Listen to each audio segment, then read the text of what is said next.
ایک شخص کو اسلام کی دعوت دی گئی تو اس نے کہا جی بہت اچھا، میں اسلام قبول کر لیتا، مگر اگر اسلام حق ہے تو مسلمان اس پر چلتے کیوں نہیں؟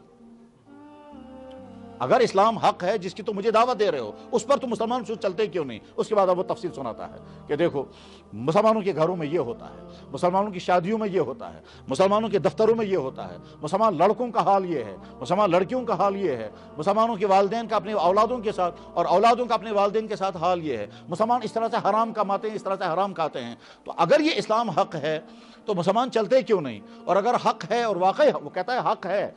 مگر چلتے نہیں ہیں، پہلے مسلمانوں کو صحیح مسلمان بناؤ، اس کے بعد ہم بھی بنیں گے۔ میرے بھائی واقعہ یہ ہے کہ اس وقت وہ آدمی کہ جو باہر سے اسلام میں داخل ہوتا ہے وہ ایک ایک چیز پر عمل کر لیتا ہے، اس کو کوئی مشکل نہیں آتی۔ قرآن کریم میں اللہ تعالیٰ فرماتے ہیں اے ایمان والو، اگر تمہیں میرے دین پر چلنا مشکل لگ رہا ہے اور تم میرے دین سے پھرنا چاہتے ہو، بہت اچھا،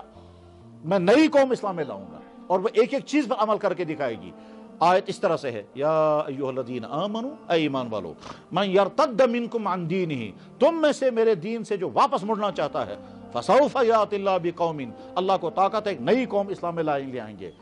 یحبہم ویحبونہ، اللہ ان سے محبت کریں گے، وہ اللہ سے محبت کرنے والے ہوں گے، اور وہ جب وہ دین پر چلیں گے تو تانا دینے والے کا ہے وہ زیادہ دیندار کو ان کو کسی کے تانوں کی کوئی پرواہ نہیں ہوگی، کون کیا کہتا ہے، لا یخافون لومۃ لائم، کہاں کس کیا ہوا نہیں تمہیں ایسا کوئی پرواہ